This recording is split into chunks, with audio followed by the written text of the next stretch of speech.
Bonjour, gossez pas cette semaine? Ouais, je remplace le frigidaire de ma soeur par cette armoire-là.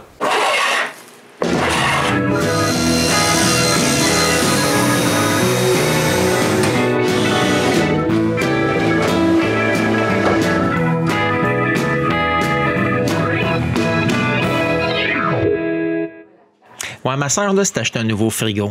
Ouais, mais il est pas mal plus gros que son ancien. Comme ça, elle a dû le mettre ailleurs dans sa cuisine. Et maintenant, elle se retrouve avec ce trou-là à travers ses armoires. Je vais donc lui faire une dépense pour remplacer son ancien frigo. Premièrement, je prends des mesures, puis je dessine ceci.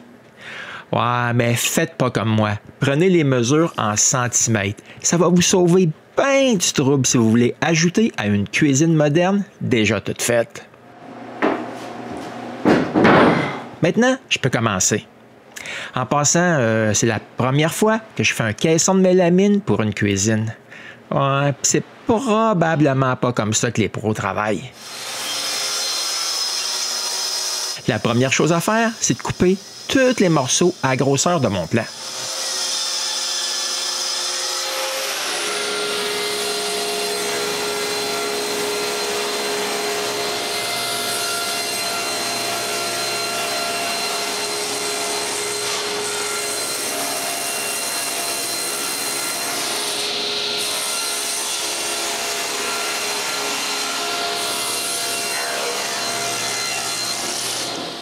Et puis, il y en a des coupes à faire. Plus que j'avais pensé.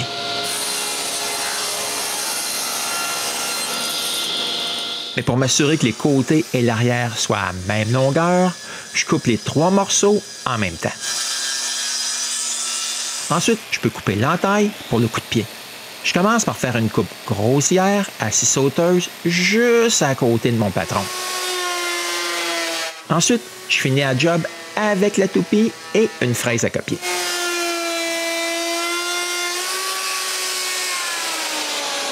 Une chose que je peux dire, c'est que ça fait une super job.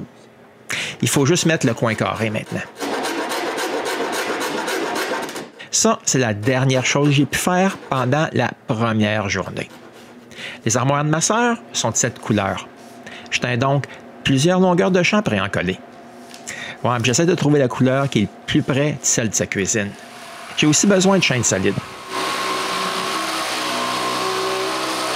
Je commence donc par couper un bout de chaîne. Et je mets un côté droit.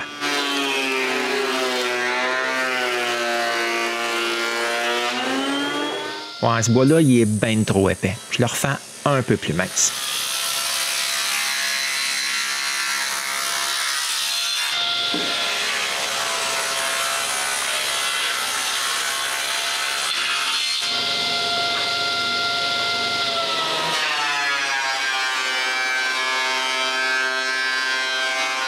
Ensuite, on est capable de le passer dans la raboteuse pour avoir la bonne épaisseur et sabler les 2 morceaux jusqu'à un grain de 220.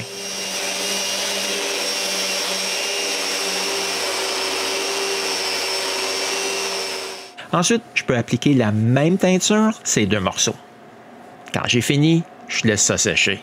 Ouais, mais ça prend pas trop de temps parce que c'est de la teinture à base d'eau. Ensuite, je vaporise les champs. Ouais, ce qui a finalement été inutile en fin de compte, contrairement aux longues planches.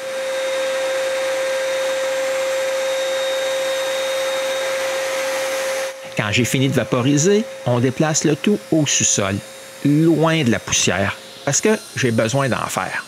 Ouais, je dois couper des lisières de mélamine pour supporter le bas de la dépense. J'en coupe plusieurs parce que j'en aurai besoin de plusieurs plus tard. Maintenant, il faut couper 2 lisières à bonne longueur. Je vais les coller à l'époxy et les visser. Ouais, mais par contre, je ne sais vraiment pas si l'époxy était nécessaire.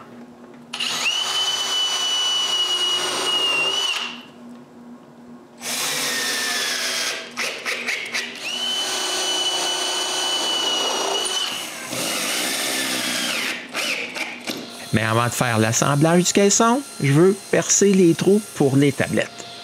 Après avoir coupé un espaceur, je m'en sers comme guide pour percer tous les trous des tablettes.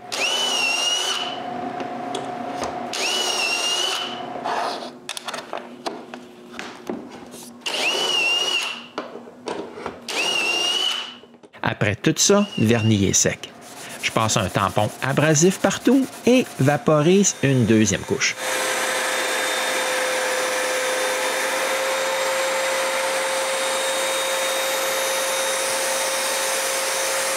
On remet tout ça encore une fois au sous-sol et on commence l'assemblage du caisson.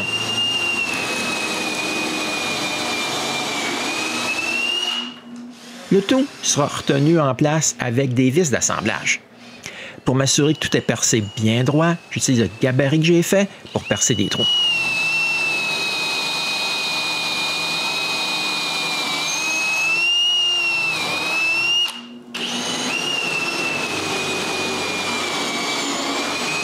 Bon, c'est pas vite, mais par contre, ça va bien. Ensuite, il faut mettre le haut en place. Pour le retenir pendant le temps que je le visse, j'utilise de très grands serre-joints.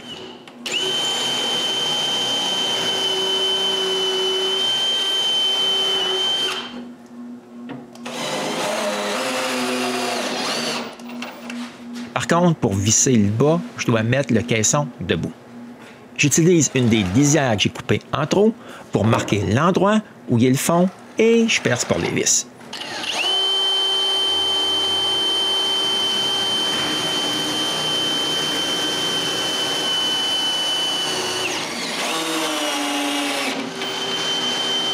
Bon, ça, c'est tout ce qu'on a pu faire dans notre deuxième journée. Le lendemain, le vernis est bien sec. Ouais, mais cette planche-là est trop large. J'ai juste besoin d'une petite lisière pour souffler l'espace entre la dépense et le mur. Exactement comme les armoires du haut. Wow! Il y en avait de la tension dans ce morceau de chaîne. Regardez comme ma planche a de l'air maintenant.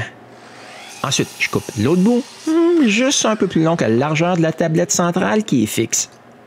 Ouais, je dois mettre un bout de bois entre les deux portes. Parce qu'à cause du four, l'espace est plus grand que la hauteur d'une porte. Donc, pour relier le chêne à la tablette, je vais utiliser des petits dominos.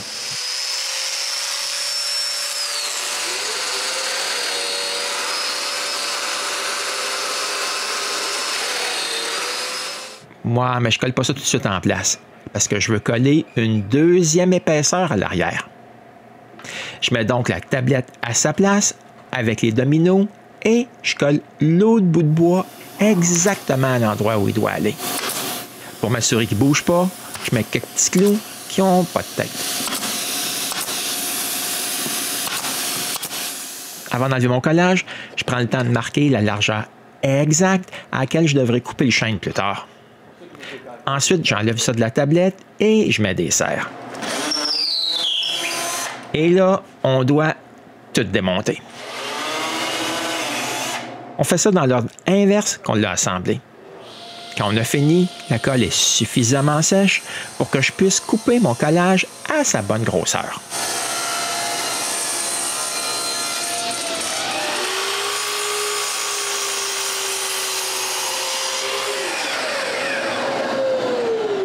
Ensuite, je fais des chanfreins partout où il en faut.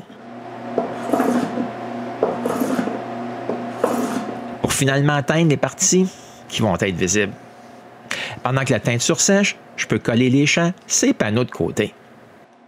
OK, le vernis, là, il ne m'aide pas du tout ici, parce que la guenille colle ses champs.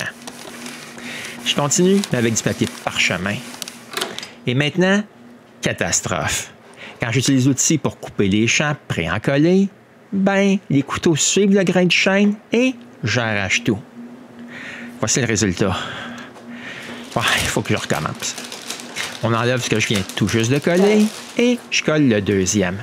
Mais cette fois, j'utilise un ciseau à bois pour couper le champ. Ouais, j'ai bien plus de contrôle. Mais maintenant, il nous manque un champ. Donc, pendant que je coupe l'excès, René teint un autre champ. Franchement, ça va bien mieux avec le ciseau à bois. Mais je dois quand même adoucir les arêtes.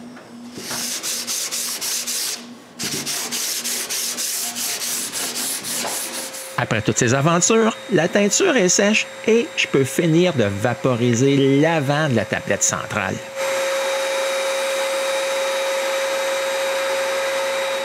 Je colle le champ que René a teint. Comme vous pouvez voir, celui-là, il n'y a pas de vernis. En fait, là, j'aurais pas dû vernir les champs. Je le sais maintenant. Ensuite, je peux finir le caisson. Premièrement, je mets les deux côtés dos à dos et je marque l'endroit où ira la tablette du centre. Ensuite, je coupe d'autres lisières de mélamine pour supporter la tablette.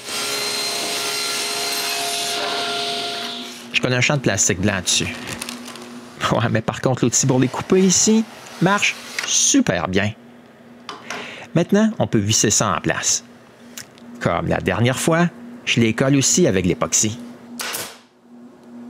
Pour retenir le support en place avant de le visser, j'utilise encore des clous sans tête. Je retourne le panneau et je mets des vis de l'extérieur.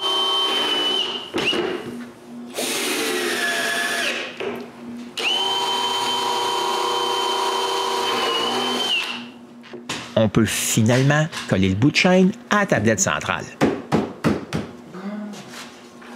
Pendant que la colle sèche, on peut réassembler le caisson. Par contre, cette fois-ci, je perce des trous peu profonds pour les têtes de vis sur le côté gauche. Ouais, parce que ce côté sera à côté des armoires actuelles de ma sœur.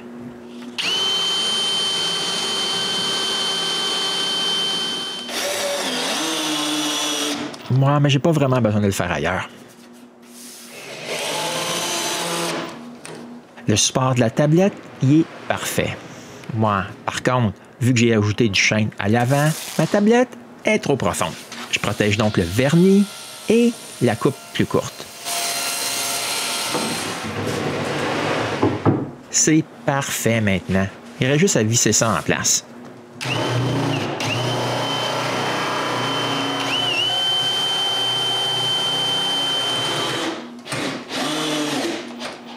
Maintenant, je peux vernir les champs qui ne sont pas vernis. En fait, j'ai réalisé que c'était bien plus facile comme ça, parce que la chaleur du fer à repasser et le vernis, ben, ils font pas vraiment un bon ménage. C'est tout ce qu'on a pu faire durant notre 3e journée.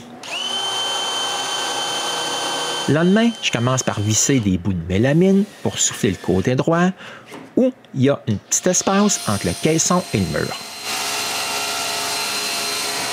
Pour m'assurer que les grandes lisières sont bien à bonne place, je mets en serre la baguette qui sera là quand tout sera en place et je visse les baguettes bien collées sur le bout de chaîne. Je couche le caisson sur le dos et je mets des renforts en dessous. Ouais, on ne sait jamais combien de poids sera mis au bas d'une dépense de cuisine.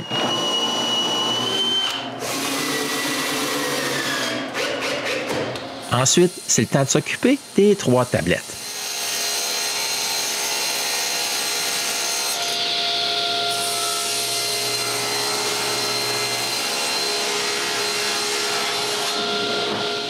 Quand les tablettes sont terminées, c'est le tour des portes. Ouais, j'ai quand même été pas mal chanceux. Ouais, parce que ma sœur avait un set complet de portes de rechange. Donc, je vais utiliser ces portes pour le caisson qu'on a fait. Après avoir vissé les pentures sur la porte, il me reste juste à la mettre en place et marquer l'endroit où je dois faire des trous pour les vis et les percer. Finalement, visser l'autre partie des pentures et mettre la porte en place. Je refais ça pour l'autre porte aussi. Mais pour les portes du haut, c'est bien trop haut sur l'établi. On doit mettre le caisson par terre. Et là, c'est une belle hauteur pour finir leur installation. Et voici la future dépense de ma sœur. Maintenant, il ne reste plus qu'à l'installer. Je demande donc au beau-frère de venir me donner un coup de main pour la transporter chez lui. Là, on commence par la partie facile. Mettre le caisson en place.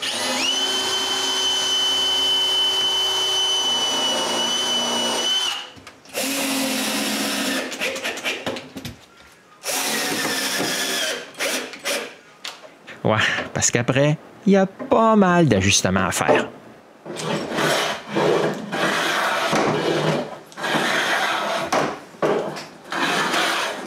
Premièrement, le bout de chaîne entre les 2 caissons.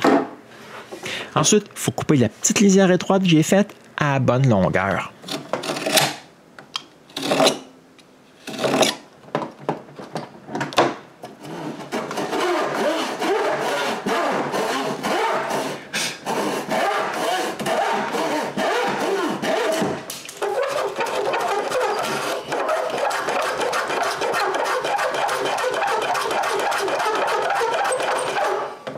Maintenant que j'ai la bonne longueur, je dois m'arranger pour qu'elle rentre entre le caisson et le mur.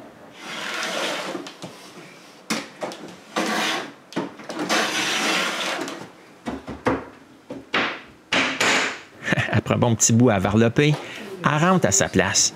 J'ai juste à m'arranger pour qu'elle y reste. Ensuite, je coupe le bout de bois original qui était posé avec la cuisine. J'y ajoute des petits blocs de bois pour le retenir droit et je le pousse à sa place, en m'assurant qu'il va y rester. Puis, c'est le temps de s'occuper de la planche du coup de pied. Après avoir dessiné la forme des moulures et l'avoir découpée, je m'en sers pour tracer ce que je dois couper. Maintenant, je peux le mettre en place. Installer les tablettes et les portes. Et voilà, la dépense que j'ai faite est en place. Oui, c'est vrai que ma soeur avait 2 sets de portes, mais elle n'était pas totalement pareille. On va donc changer une coupe de portes de sa cuisine. Maintenant, tout ce qui est autour du four est pareil. Ouais, mais aucune porte là, il y a de poignée. C'est le temps idéal pour me servir pour la toute première fois du kit pour faire des trous de porte que la compagnie True Position Tool m'a gracieusement envoyé. Une chose que je peux dire pour ma première utilisation, c'est que je suis pas déçu, mais pas du tout. Parce que les 10 trous à la même place a été un charme, puis a même pas pris beaucoup de temps. Avec leur système de butée, le travail se fait super vite.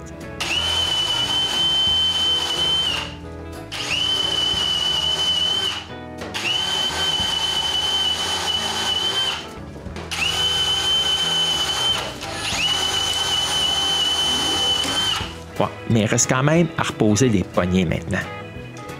Et voilà, le travail est terminé. Ma sœur est super contente. Pour un premier caisson de cuisine, je suis pas mal content. Mais j'aurais jamais cru que ça nous prendrait autant de temps que ça à le construire. Mais au moins, le résultat me satisfait. Et n'oubliez pas de revenir me voir pour un autre épisode du Gosse de bois.